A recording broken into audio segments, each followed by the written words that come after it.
നമ്മുടെ ഗതാഗത വകുപ്പിന്റെ 50 ദിവസം പിന്നിട്ടിരിക്കുന്നു, എല്ലാ വകുപ്പുകളെയും പോലെ തന്നെ. അപ്പൊ ഈ വകുപ്പിന്റെ ഉണ്ടായിട്ടുള്ള പ്രധാനപ്പെട്ട കാര്യങ്ങൾ നിങ്ങളോട് പറയാനും നിങ്ങളുടെ എല്ലാവരും അഭിപ്രായങ്ങൾ കേൾക്കാനും ചോദ്യങ്ങൾ ശ്രദ്ധിക്കാനുമാണ് ഇന്ന് ഈ പത്രസമ്മേളനം വിളിച്ചിട്ടുള്ളത്.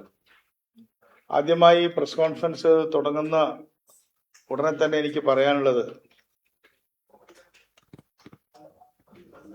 KSRTCയിലൂടെ ഗവൺമെന്റ് നടപ്പാക്കിയ പ്രിയദർശിനി പദ്ധതി, ആ പദ്ധതി ഒരു വമ്പിച്ച വിജയമായി തീർന്നതിന്റെ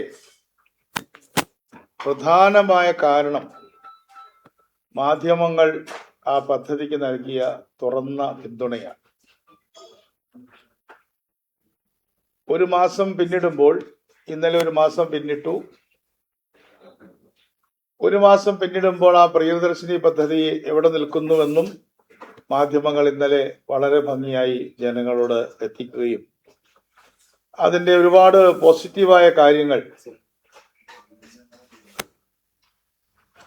എടുത്തു കാണിക്കുകയും ചെയ്തത് തീർച്ചയായിട്ടും അങ്ങേയറ്റം സ്വാഗതാർഹമാണ്.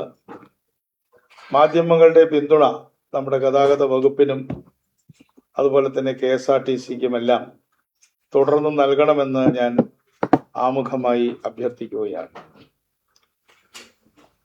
പ്രിയദർശിനി പദ്ധതിയെ കുറിച്ച് പറഞ്ഞുകൊണ്ട് തന്നെ തുടങ്ങാം.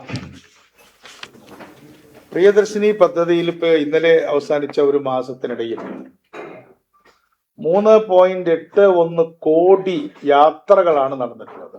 യാത്രക്കാരല്ല, യാത്രകൾ. ഒരാൾ തന്നെ പല പ്രാവശ്യം നടത്തിയിട്ടുണ്ടാവും. ഫ്രീ ജേണിയാണ് ഞാൻ ഉദ്ദേശിച്ചത്, ഫ്രീ ജേണീസ്. 3.81 യാത്രകൾ നടന്നു. അത് നമ്മുടെ ജനസംഖ്യയെക്കാളും കൂടുതലാണ്, എങ്കിലും അതൊരു രസകരമായ ഒരു കണക്കാണ്.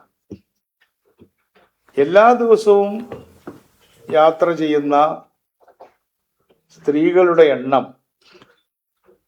ഏകദേശം 5.5 ലക്ഷം 6 ലക്ഷത്തിൽ നിന്ന് 12.71 ലക്ഷമായിട്ട് ഉയർന്നിരിക്കുകയാണ്. അതുപോലെ തന്നെ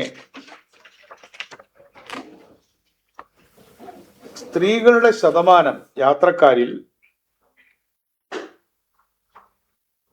66% ഉയർന്നു. 64% ആളുകളും ഇന്നിപ്പോ സ്ത്രീകളാണ്. നമ്മള് സ്ത്രീകൾക്ക് 1/3 സംവരണം വേണമെന്നൊക്കെ പറയുന്ന കാലത്ത് 2/3 പേരും ഇപ്പോൾ സ്ത്രീകളാണ് എന്നുള്ളത് വളരെ പ്രധാനപ്പെട്ട കാര്യമാണ്.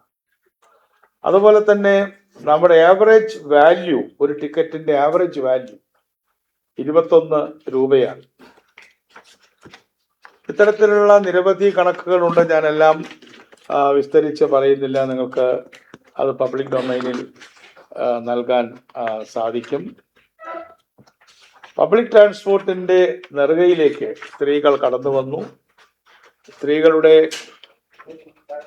വരുമാന വർധനവുണ്ടാക്കിയ ഒരു പദ്ധതിയാണ് ഇത് എന്ന് നമ്മൾ പറഞ്ഞിട്ടുണ്ട്.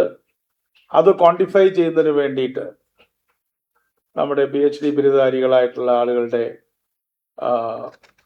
ചുമതലയിൽ ചില കാര്യങ്ങൾ നമ്മുടെ ശ്രീ ചിത്ര എഞ്ചിനീയറിംഗ് കോളേജുമായി ബന്ധപ്പെട്ടുകൊണ്ട് ചെയ്യുവാൻ ഞങ്ങൾ തീരുമാനിച്ചിരിക്കുകയാണ്.